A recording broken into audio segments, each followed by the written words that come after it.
Rin Daughters of Mnemosyne is an anime that I had my eyes on for a good number of years, and last year I ended up getting like a request to watch it, but I wasn't able to on account of I was still working my way through the 2020 anime. So now that we're done with 2020, figured now is a good time to go ahead and check it out. It is a 6-episode anime, but each episode is about 45 minutes, which means the whole thing ends up being pretty standard length. And it's about a tree that exists. I'm not sure if it's exclusively in Japan, because we do see like multinational groups of people affected by this tree, but it appears to be only exclusively in Japan. I'm not 100% on that, but it ends up producing spores that can only be seen by certain people. We'll get to it in a second. And those spores can sometimes condense into what are known as time fruits, which contain the memories of those who have eaten them in the past. Now, these time fruits can merge with people. If it merges with a woman, then what ends up happening is she becomes immortal. Like, pretty damn immortal at one point. I thought it was like the kind of immortal where if you cut someone's head off, they would die. But that gets disproven when one character gets shoved through a fucking jet turbine. So, no, you become really goddamn immortal. The downside for this is that if you're a female infected with a time fruit, you are hyper susceptible to the effects of the second type of thing that these time fruits can produce, which is that if the time fruit merges with a man, he basically gets his personality obliterated and he turns into a winged monster that has the ability to make women literally just throw themselves at them. They become literally irresistible sex monsters. And they're basically rape monsters is what they are, right? Because they use their like magic angel powers to make women want to fuck them. And then they literally eat the women while fucking them.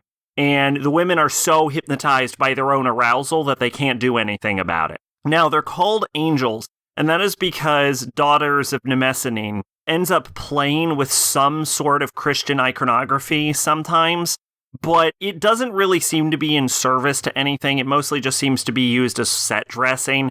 There's like some vague themes of Adam and Eve, but it's not really used to further the story and is more used to give a sort of like mythological tint to what's happening. Similarly, the tree is called Yggdrasil, which is what produces the time fruit, but I don't think that the name has anything to do with the actual Nordic connotations of Yggdrasil. So yeah, it plays with some religious themes across various cultures, but not really into service of the actual story. It's basically its own concept that just uses terminology from other religions.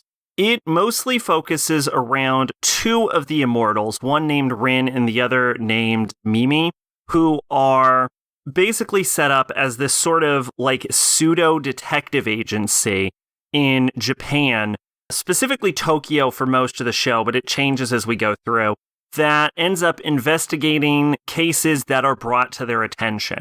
Now, over the course of 6 episodes, we spend mostly about 4 episodes dealing with this detective stuff, but again, there's only 6 of them, and 2 of them are sort of like a 2-part arc. End up wrapped around this investigation of this company and this group that are seemingly trying to create the secrets of immortality. They do this through various means, like experimenting with time fruits, which are enabled by the main antagonist, who is a hermaphrodite and therefore has the powers of both the immortals and the angels, and cloning, and I think some other stuff at one point. Look, it really doesn't matter. Despite the fact that the show does put a lot of emphasis on the actual plot, all of the criminal cases that they end up investigating all end up centrally focused on this idea of the time fruits, on the Tree of Yggdrasil, and on the main villain Appos's goals, whatever they may be. The show explains Appos's goals. I'm specifically not telling you for spoiler purposes. Doesn't matter. The fact that all of these cases end up linking back to the main plot of the entire show, and the fact that they're not really constructed as mysteries, they're sort of like criminal dramas, ends up meaning that whatever these cases are, you're mostly invested in the characters themselves and the main storyline. And the problem I find is that I think the main storyline with the tree and the time fruit is fucking boring as shit, and I never cared. And even as we explored the mysteries and explained what was going on more and more throughout the end, especially towards the ends of like the final episode, I never gave a shit. So I was instantly bored with basically all plot developments. Now, I am not going to say that the characters are actually poorly written. I think they're fine. I don't think they're fantastic. I don't think they're anything great. I don't think they're anything to write home about, but I think they are competent. The main issue I have with them is I don't really feel like we know too much about the characters, and because they're immortal, it's sort of hard to get invested in them. I think immortality can be done totally fine in an anime, but the fact that these are basically just regular women means you can basically see where this plot is going to go. There's a lot of like sexualized like rape hints, especially with the fact that one of the main antagonists is literal rape monsters, and it goes very heavy into a sort of sexual violence route. We will get more into this because this is actually coming to the head point that I have about my problems with this show. But them being regular women and the main character, Rin, being only slightly a good fighter, ends up in these scenarios where, because they're immortal, you end up with the characters dying like 2-3 times every episode, just like every immortality show makes an excuse to go with the main character. It's like, oh, we can kill them, so we have to do it like 12 times an episode. It kind of gets tiring. It's hard to get attached. The thing the show does really well is the progression of time. Because the main girls never age, we actually get to see how technology sort of changes around them and how the characters that they know change and grow older as we go throughout the series. And one of the things I really appreciate is sort of like in episode 2, we get to see that Mimi was experimenting with French maid outfits. This was back in like very early, 1991, I believe, was when episode 2 takes place. And then we see in the third episode, which takes place something like 20 years later, something like that, that French maid outfits are totally in vogue, just like she said they would be back in episode 2.